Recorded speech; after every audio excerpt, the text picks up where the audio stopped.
ये समझिए कि जो भी आप हैं वो दो ही जगह से हैं। जी। एक आपका माइंड है जिसको आप हेड ब्रेन कहते हैं, इसे हम सेंट्रल नर्वस सिस्टम भी कहते हैं या फर्स्ट ब्रेन कहते हैं। और दूसरा है आपका सेकंड ब्रेन जिसको आप गट ब्रेन कहते हैं या जिसको आप आम आदमी पेट कहता है, पर वो पेट नहीं है। जहाँ पर भी मैं गट बोलूँगा वो आपके मुंह से शुरू होता है, जहाँ पर आपकी खाने की नली भी है। उसके बाद आपका पेट है जहाँ पर एसिड की बरसात होती है। उसके बाद छोटी आंत है करीब 21-22 फीट की, और उसके बाद 7-8 फीट की आपकी बड़ी आंत है। जी। ये का पूरा जो आप कह सकते हैं कि जो ट्रैक्ट है, इसे हम गट कहते हैं। ये अपने आप में एक ब्रेन है। यहाँ पर वही ब्रेन सेल्स हैं जो आपके माइंड में हैं। गट में। आपके गट में वही ब्रेन सेल्स हैं जो आपके हेड ब्रेन में हैं। ये उसी तरह से सोचते हैं जिस तरह से आपका ब्रेन सोचता है। इवन आपके ब्रेन के अंदर इन ब्रेन सेल्स को चलाने के लिए जिन न्यूरोट्रांसमीटर की ज़रूरत पड़ती है, जिन केमिकल्स की ज़रूरत पड़ती है, उनका जन्म आपके गट में होता है। अगर आपका गट खराब है तो वो न्यूरोट्रांसमीटर आपके माइंड के लिए नहीं बनेंगे और आप बहुत सारी बीमारियों के शिकार हो जाएंगे। लोग कहेंगे कि आपको ब्रेन की या माइंड की प्रॉब्लम है, मेंटल डिजीज़ है, पर ये आपके गट की प्रॉब्लम है। आपके गट का अपना एक इम्यून सिस्टम है, यानी कि उसके पास अपनी इम्यूनिटी है। जैसे आपकी बॉडी में एक प्रतिरोधात्मक शक्ति है, यानी कि सिपाहियों की एक फौज है जो आपके किसी भी बैक्टीरिया को मारती है। हर पल आपके गट के अंदर आपकी इम्यूनिटी तैयार रहती है कि कोई बैक्टीरिया तो नहीं आ गया। इतना ही नहीं, आपके गट के अंदर वो बड़े सेंसर लगे हुए हैं जो ये डिटेक्ट कर लेते हैं कि एक बैक्टीरिया अगर फालतू आ गया है, एक बेकार का वायरस आपके आंतों में आ गया है, तो वो उसे पहचाने और इम्यूनिटी को कहें कि इसको मारो। जी। आपके गट के अंदर इतनी नॉलेज है कि आपकी छोटी आंत में आपके पेट से जो खाना जिसमें एसिड था उसे पचाने के लिए या उससे न्यूट्रिएंट निकालने के लिए जी। जी। आपकी छोटी आंत बनी है। वहाँ पर एक झिल्ली लगी होती है जिसको आप गट लाइनिंग कहते हैं। उसमें इतनी इंटेलिजेंस है कि वो पकड़ लेती है कि किस चीज़ को उसे ब्लड में ले जाना है और किस चीज़ को नहीं ले जाना। यानी कि अगर आपके खाने में कोई पॉइजनस मटेरियल है या अनवांटेड है तो वो आपके ब्लड में नहीं जाने देगी। ठीक है। क्या आप जानते हैं कि आपके गट के अंदर 100 ट्रिलियन बैक्टीरिया हैं जिनकी अपना माइंड है, जिनकी अपनी जीन है। गट के अंदर हमारे आपके बड़ी आंत में हाँ। आपकी मदर से, आपके फादर और पेरेंट्स और रिश्तेदारों से, हाँ। आपकी सराउंडिंग से जी। जो खूबसूरत बैक्टीरिया हैं हाँ। जो आपके जीवन को चलाते हैं, वो आपकी बड़ी आंत में है। और वो आपके साथ एक रिश्ता बनाए हुए हैं कि आप हमें जगह दो रहने की और हम तुम्हें जीवन देंगे। आप उनके बगैर जीवित नहीं रह सकते। पर उन बैक्टीरिया के बारे में आपने कभी नहीं पढ़ा और ना ही आपको बताया गया। ये पिछले 20 सालों से इसके ऊपर पूरी रिसर्च चल रही है, जिसको मैं पढ़ता जा रहा था, पढ़ता आ रहा था और अब समय आ गया था कि मुझे कुछ लोगों को मैं देख रहा था, आमिर, ये रहा था कि मैं बहुत दिनों से माइंड की टेक्निक लोगों को पढ़ा रहा था। जी। जी। किसी को बीमारी है, किसी को एंग्जाइटी है, किसी को डिप्रेशन है। मैंने उनकी पेनफुल मेमोरी भी हटा दी, उनके सारी चीज़ों को ठीक कर दिया। फिर अचानक लगता था कि फिर वो वहीं पर लौट रहा है। अच्छा। उसके बॉडी का दर्द नहीं जा रहा है, या फिर उसके पास वही ये ऑटो इम्यून डिजीज़ आ गई है जिसको सोराइसिस कहते हैं, थायराइड कहते हैं, बालों का गिरना आते हैं। इसलिए मेरे लिए ज़रूरी हो गया था कि मैं इसके आगे भी पढ़ूं। और तब मुझे पता चला कि तो गट ब्रेन यानी कि सेकंड ब्रेन के साथ हमने कोई रिश्ता ही नहीं रखा हुआ है। अब से 50 साल पहले तक ये माना जाता था कि शरीर जो है एक मशीन की तरह काम कर रहा है। जी।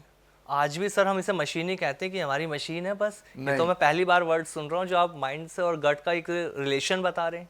गड़बड़ यह है कि हमने माना कि किडनी खराब होगी तो किडनी की दवाई दे दो, आंखें खराब होगी तो आंखों की दवाई दे दो, स्किन खराब होगी तो कुछ एक स्किन के आप बाम दे दो या कोई क्रीम दे दो, हड्डियों की बीमारी है तो हड्डियों की भी दवाई दे दो।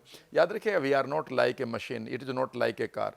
1970 के बाद डॉक्टर्स ने ये देखना शुरू कर दिया कि भाई साहब, ये इस तरह से हम इसको नहीं ट्रीट कर सकते, कोई और भी बात है।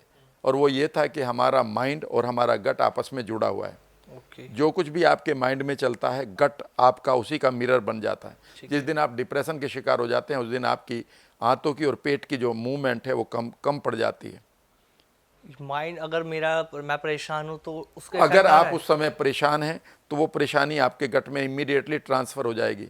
अगर आपको गुस्सा आ रहा है तो आपकी एसिडिटी बढ़ जाएगी, क्योंकि अब आप अग्रेसिव हो चुके हैं। और एवरी टाइम एक ही लाइन पढ़ लीजिएगा, every time your gut is mirroring your mind. ये पहली चीज़ समझ लीजिएगा। यहाँ पर इसका मतलब है कि अगर आपका गट खराब है तो आपका माइंड ज़रूर खराब है।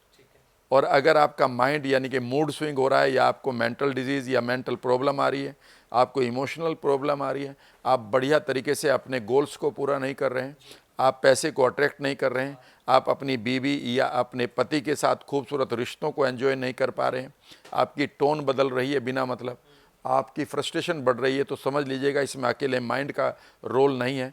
हो सकता है इस माइंड को इस समय गट के द्वारा हैक कर लिया गया हो। अगर मैं इस पॉडकास्ट को आगे तो आप अपने हिसाब से चलाएंगे, मैं आपको ये बता सकता हूँ कि एक बैक्टीरिया अगर गलत है, एक गलत बैक्टीरिया जिसका नाम टॉक्सोप्लाज्मा गोंडाई है, वह आपके माइंड को पूरी तरह से हैक करके इवन आपको आत्महत्या तक मजबूर कर देता है।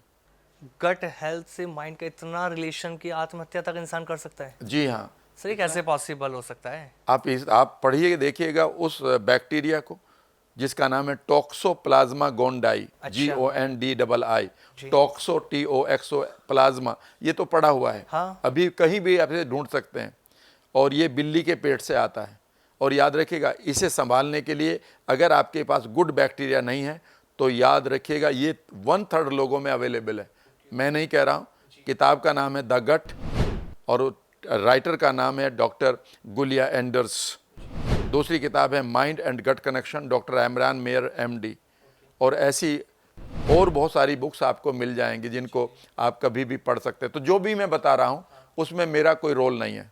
जो हाँ हेट कमेंट जो आएंगे उसके लिए मैं जिम्मेदार हूँ, और लेकिन अच्छी बात जो आएंगे तो आप मैं उन लोगों को दे रहा हूँ जिन्होंने ये रिसर्च कर ली है, और ये रिसर्च पेपर भी है मेरे पास तो अच्छा। करीब होंगे, हजारों पेपर्स होंगे जो डॉक्टर्स के पेपर है, जिनकी भाषा डॉक्टर्स की भाषा होती है। मैं उन्हें ज़्यादा नहीं समझ पाता, लेकिन उनमें से मैं अपनी चीज़ों निकाल लेता हूँ। आई मीन मीनिंग पढ़ करके ये बैक्टीरिया का नाम क्या है। फॉर एग्जांपल, अगर आपके रिश्ते अपने भाई बहन, पिताजी, माताजी, इवन वाइफ के साथ अच्छे नहीं बन रहे हैं, आपका मूड बार बार स्विंग हो रहा है और आप कुछ भी गड़बड़ कर देते हैं और लोग कहते हैं यार तुम तो सैडिस्ट हो गए हो। पता है इस बैक्टीरिया का नाम क्या है? Lactobacillus rotary. इसकी कमी आपके पास है, यानी कि खूबसूरत बैक्टीरिया का नाम है लैक्टोबैसिलस रोटेरी। ये तो कभी सुना ही नहीं है, जो चीज़ें आप बता रहे हो इतना कनेक्शन है इसका, हमें तो पता ही नहीं आज तक लोगों को इस बारे में। अगर आप इनके डीप नॉलेज में जाना शुरू करेंगे तो आप एक ही चीज़ पाएंगे कि कोई भी बीमारी आपके अंदर नहीं हो सकती अगर आपके माइंड को रेस्ट करना आता है और आपके गट को डाइजेस्ट करना आता है।